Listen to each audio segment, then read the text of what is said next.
is all about how I got a brand new Mercedes at 21 years old and why I don't recommend you do that. I'm going to tell you guys the process of how I got the car, my experience with it, and then also why I don't recommend it.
So at the time I was living with my family, they were taking care of me completely. They were paying for everything. And that includes, like, when I say everything, I mean like my phone, my gas, my insurance, anything I needed. My family was taking care of that. So I was working at a daycare. My family had bought me my second car. So my first car that they ever got me was a Volkswagen Golf. And then my second car was a 1 Series BMW. And I remember actually, I wanted a new car so bad because I didn't want to have a Golf. Like, to me, I wanted a Range Rover or, you know, something different, not a Golf. And I just kept like begging my family all the time, and I'd be like, oh, so and so got a, you know, a Rolls Royce. I was so dramatic. I would tell them about like one specific person who would get like really, you know, sick cars, and I would make it seem like everyone was getting sick cars except for me. But yeah, I was always complaining that I wanted a new car, this and that. So they got me a 1 Series BMW. And I remember, like, right before they got it for me, my uncle like played a prank on me, and he was like, look, we're not gonna buy you a new car, like your other uncle's gonna get a new car instead.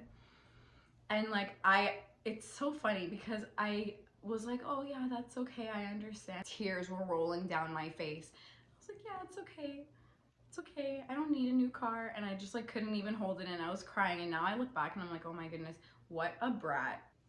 So basically I had that 1 Series and it was fully paid off, so I didn't have to make any payments on it, and they were covering the insurance and everything. So, which is a pretty great deal for a 21-year-old. Like, now I look back and I'm like, oh my gosh, my life was so easy. How did I not, you know, realize, and how was I not grateful for everything that I had? I just don't understand. But I guess that's just life, you know, you grow and then you learn. So at the time, I would say I was really materialistic, and I wasn't grateful for what I had. I just wanted a new car once again. So like, once that 1 Series BMW like excitement wore off, I was like, okay, I want something newer and more expensive. So since I was working at the daycare, I figured, I'm making my own money, like I can afford to go get a new car, and I'll just get it on payments. I didn't think of any other expenses that I would have to worry about. Like, my only concern was that I would be able to make car payments, because that was the number one thing to me. So things like, you know, winter tires and rims and whatever, oil changes, all of that kind of stuff. I didn't factor those things in. I just wanted to be able to make the payment, and that was it. That's all that I cared about. So I had always loved the Mercedes CLS. And I remember that was like the car that I wanted to be my first car, and I was like, please get me this car. And my family was like, no, it's like too big, it's too long, you know, you need to learn like on a smaller car and blah blah blah. They just thought that I couldn't drive long cars, but I had driven like my other friends' cars that were long, like even pickup trucks. So I was like, no, I can do it, don't even worry. I was just obsessing over the CLS for like years, and I feel like then when the CLA came out, I was so excited because I was like, okay, this is like a mini CLS. This was like made for me. I felt like I totally manifested the whole thing. I went into this gas station. The cashier was just like randomly talking to me. I find like strangers always talk to me.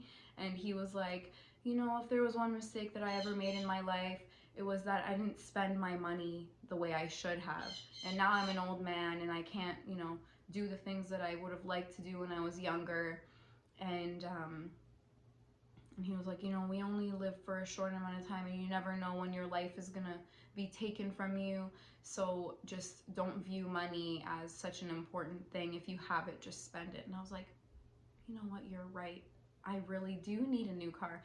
And it was like his little motivational speech threw me off into thinking like, oh my gosh, what if I die, in a month and I didn't get to drive a car that I wanted to drive? And yeah, so that was my, like, when I want to do something, I'm like looking for people to tell me things that support my own opinion, just so that I can like be even more like riled up about it. And that's exactly what it was. It was just like so meant to be that this man was telling me, his own experience, and I could like relate it to my situation. I'm really spontaneous. So like when I get, is the word spontaneous? Yeah, like spontaneous / impulsive. Once like an idea is in my mind, I obsess over it and then I need to like do it ASAP. So basically I just went into a dealership one day. I was on my break from work and I wasn't even dressed up. I was like in this like purple tracksuit. My hair's like up and like, not, I just don't look presentable at all. So I walked into the dealership and like no one approached me. And I feel like they were like, okay, this girl's not gonna get a car. She's just like here for like, no reason or something. So I'm just like looking at the cars and then I see the CLA and I'm like, oh, that's gonna be my car. And I'm all excited. So then I just go up to the like front desk and I was like, hey, can someone help me? I'm trying to pick a car. And then she's like, okay, just hold on a second. And then this man came over. He was really nice. And I was like, look, I really want this car and my family doesn't know that I'm here right now. I need you to help me put together like a package that I can take home and like tell my family about it and be like, look, these are the, this is the price, this is how much I'm gonna have to pay, blah, blah, blah, blah, blah. So he figured that out for me, and then I had the package. I was all excited.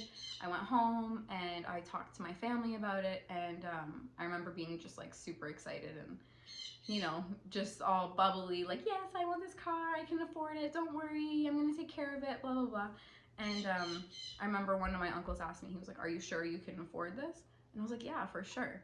And I'm not thinking about anything other than being able to afford the payment. Like, guys, I can't even explain to you that like when I would get paid, all the money would go to the car. That's like, what a depressing life. I just mean, like, I know there are more depressing lives, but what I mean is like, how can you live to, like, when I'm just like looking back at myself and thinking like, how could I have ever thought that that would be okay to just spend all of your money on a car? And obviously cars are not investments, and I knew that. I just wanted a really nice car, and to me, I deserved it. After showing my family that package, one of my uncles was like, sure, I'll come with you to the dealership. So the next day we went, and basically he just like helped me figure everything out and whatever. So I traded in my 1 Series BMW.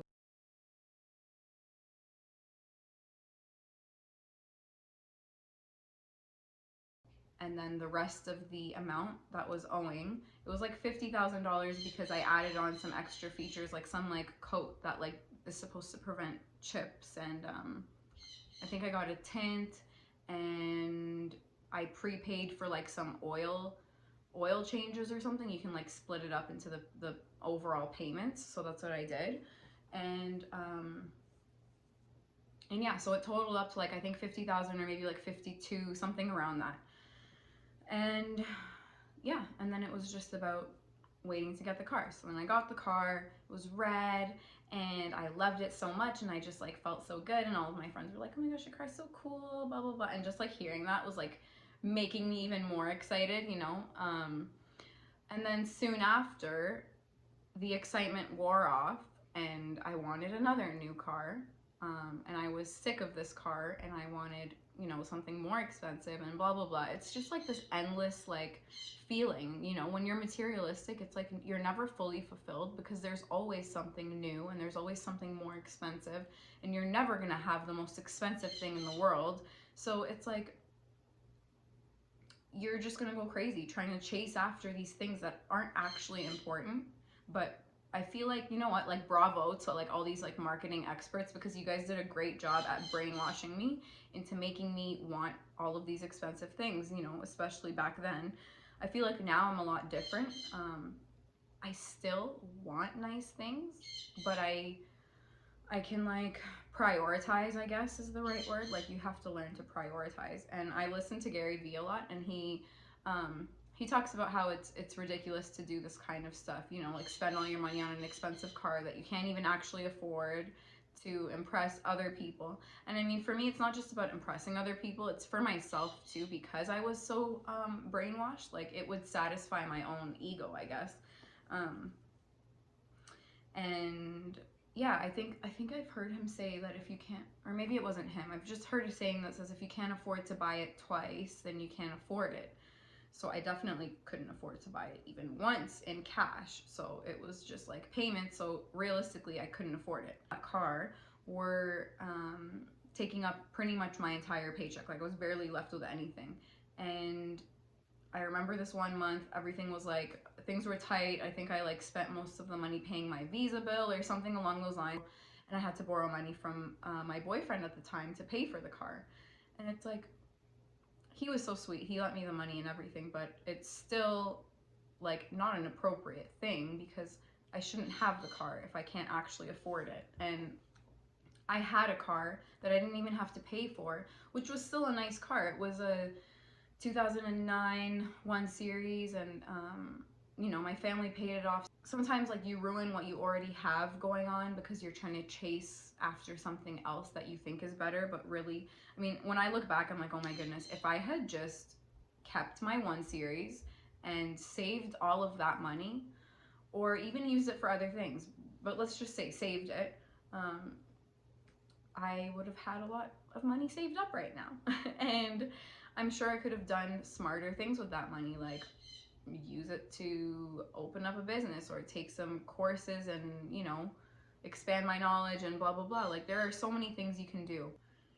So I feel like even though I made bad financial decisions in the past, at least I learned from it, and I wanted to share this story with you guys and hopefully kind of steer you away from that materialistic mindset, because it's so not worth it.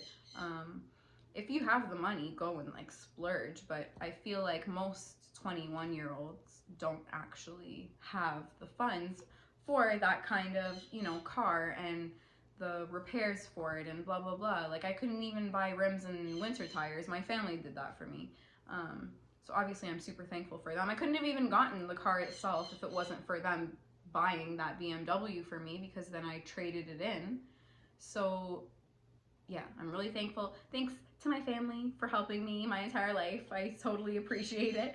And if you guys have family that's taking care of you and paying for your things, you're super lucky, and you just have to, you know, try to make smart choices with the help that they're giving you instead of just like completely taking advantage of it and not growing in any way. Leave a comment below. Tell me what your dream car is. I have quite a few.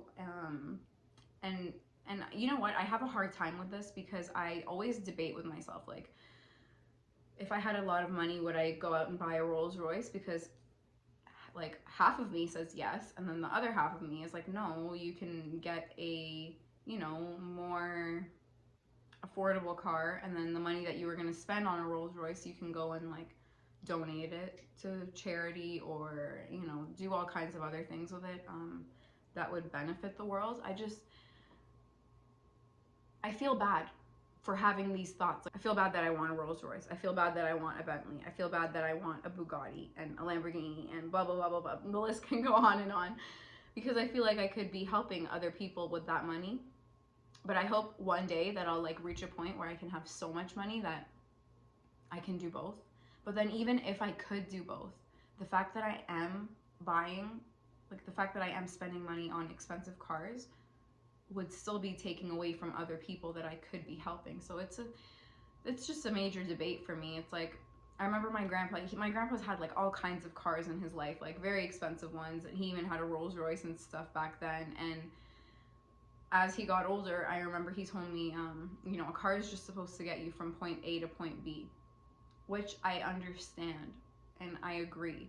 But at the same time, I've been brainwashed. So I'm like a victim of this like marketing scheme that's been, you know, going on, and I'm just like, yeah, but I want to get from point A to point B looking fabulous. Yeah. You know, even with my Mercedes, other people would never assume that like it was my car. Like I remember I was at a gas station once and this man came up to me and he was like, "Oh, you must have a really nice boyfriend." And I was like, "What do you mean?"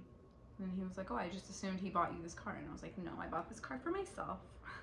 When really it's just like I couldn't have got it without my family anyways, so someone did help me, so he was like kind of right. But yeah. And you know what? Honestly, it's funny. I feel like when you're out on the road and you're in a nice car, people smile at you more, or people just like kind of take you a little bit more seriously than when you're in another car, like something less flashy, I guess. And that's the same with like when I'm dressed up versus when I'm not dressed up. I totally notice a difference in how people treat me. And it's kind of like, it's frustrating, but that's just how our society is, I guess.